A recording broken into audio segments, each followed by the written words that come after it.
if you're like most of us, if you go to the store and you're trying to get more than 3 or 4 things, you probably have to make a list, because if you don't, you're going to forget 75% of what you went for and come home with all the wrong things.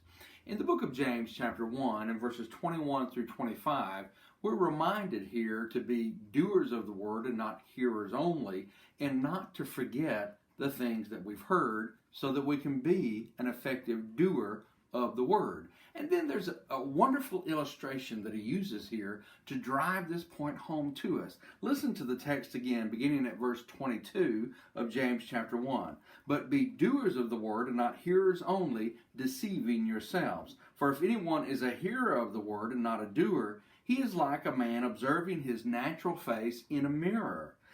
For he observes himself, goes away, and immediately forgets what kind of man he was.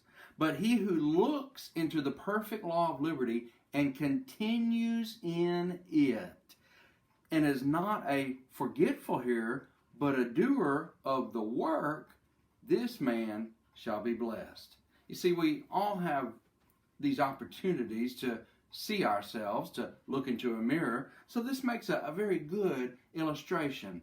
And I want you to notice in the text, the Bible tells us that there are two significant problems with us being a hearer only and not also a doer. First of all, we only give a glance. He says it's like a man who just goes and sees himself in a mirror. You know, like you just run up to the mirror, you look, you take a glance, but you don't study long enough to even remember what you look like.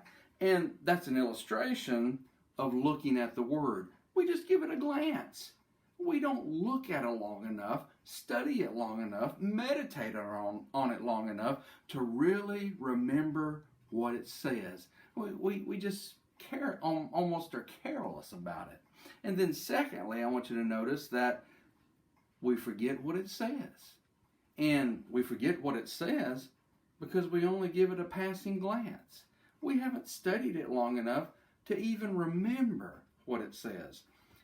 You know, if you're like me, sometimes you've probably been reading in your Bible and you get down to the bottom of the page and you realize, I don't remember anything I've just read. And you have to go back and read again.